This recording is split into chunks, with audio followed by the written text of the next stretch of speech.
बिस्मिल्लाहिर्रहमानिर्रहीम। अस्सलाम वालेकुम व्यूअर्स, कैसे हैं आप सब। आई होप कि आप सब ठीक होंगे। अल्हम्दुलिल्लाह मैं भी ठीक हूँ। और मैं ये लेकर आई हूँ पकोड़ों की रेसिपी। बहुत ज़बरदस्त ये रेसिपी है, बहुत जल्दी बनकर तैयार हो जाते हैं।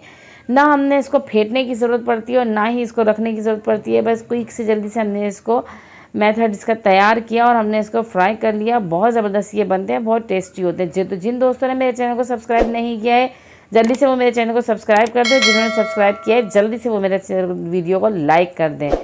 तो ये मैंने कद्दूकश किए हुए आलू ले लिए और इसके अंदर ये मैंने साबुत धनिया जो है 1 खाने का चम्मच हाथ से इस तरीके से क्रश करके डाल दिया है। मैंने इसको कोई कूटा वूटा नहीं है, ना ही मैंने इसको भुना। और अजवाइन ले लिए 1 चाय का चम्मच, इसको भी हाथ पे इस तरीके से मसल के मैंने डाल दिए। कसूरी मेथी है ये इसके अंदर शामिल कर दिए मैंने।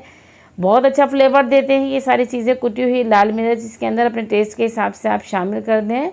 हल्दी डालेंगे इसके अंदर हम, और ये डाला है मैंने चिकन पाउडर। ये 1 चाय का चम्मच है करीब चिकन पाउडर डालने के बाद अब इसके अंदर जो है हम डालेंगे ये नमक हस्बे ज़रूरत डालेंगे। और इसके बाद जो है ये बेसन ले लिया है मैंने 1 प्याली भर के, ये बेसन इसके अंदर शामिल कर देंगे। और ये हरा धनिया ले लिया है ये इसके अंदर डालेंगे। बहुत ज़बरदस्त सा कलर आता है जैसे। और ये हमने डाल दी है प्याज, बारीक स्लाइस कट की हुई प्याज हमने डाल दी है। और कुछ हरी मिर्चें 2 से 3 अदद हरी मिर्चें ये बारीक कट कर ली हैं, ये डाल देंगे।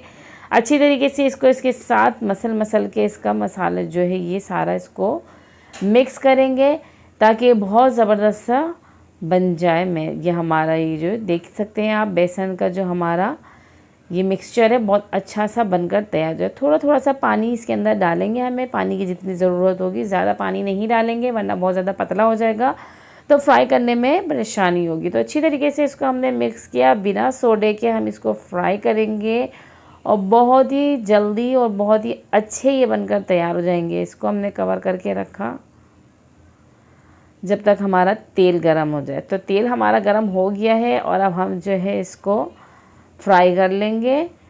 ज़्यादा देर हमने नहीं रखा, सिर्फ हमने इतनी ही देर रखा है कि जितनी देर में ये हमारा तेल गर्म हो जाए। तो अब जो है हमने इसको हाथों की मदद से इसके अंदर डालते जाएंगे और इसको फ्राई करेंगे। हमने डीप फ्राई करना है। अच्छा, आप चाहें तो चमचे की मदद से भी डाल सकते हैं, बट हाथ से ज़्यादा ईजी रहते हैं, ज़्यादा अच्छी तरीके से बनते हैं। अब ये देख सकते हैं, अब इसका एक तरफ कलर आ गया है तो हमने इनको पलट देना है ताकि दूसरी तरफ भी अच्छा सा इसका कलर आ जाए। बहुत ज़बरदस्त ये पकौड़े बनते हैं। हर चीज़ हर मसाला अपना फ्लेवर देते हैं। बहुत ज़बरदस्त ये रेसिपी है पकोड़ों की जो बहुत ही जल्दी बनकर तैयार हो जाते हैं और बहुत अच्छे बनते हैं। तो जिन दोस्तों ने मेरे चैनल को सब्सक्राइब नहीं किया है जल्दी से वो मेरे चैनल को सब्सक्राइब करें, वीडियो पूरी देखें, वीडियो को लाइक करें और अपने फ्रेंड्स एंड फैमिलीज़ के साथ इसे शेयर करें। और कमेंट बॉक्स में मुझे बताएं कि आपको मेरी रेसिपियाँ कैसी लगती हैं। तो ये सारे पकौड़े हमने निकाल लिए हैं, वो दोनों तरफ से फ्राई हो चुके थे अच्छे से। अच्छा, ज़्यादा तेज़ आंच पे हमने नहीं पकाना है ताकि अच्छी तरीके से अंदर तक गल जाए। इस तरीके से हमने इसको पकाना है। तो ये हमारे हो गए हैं पकोड़े। बिल्कुल कलर भी आप इसका देख सकते हैं कितना ज़बरदस्त सा इसका कलर आया और बड़े क्रिस्पी से और सॉफ्ट से, अंदर से सॉफ्ट और ऊपर से क्रिस्पी से ये बनकर तैयार हो गए हैं। अब हम इसे कोई खूबसूरत से प्लेटर लेंगे, उसके अंदर इसको निकालेंगे, सर्व करेंगे केचप के साथ। आप इसे खाएं। चटनी की आप चाहें तो चटनी भी बना सकते हैं इसके साथ, बट ये केचप के साथ ही बच्चे बहुत शौक से खाते हैं। तो इतने ज़बरदस्त से ये पकौड़े बनकर तैयार हो गए हैं।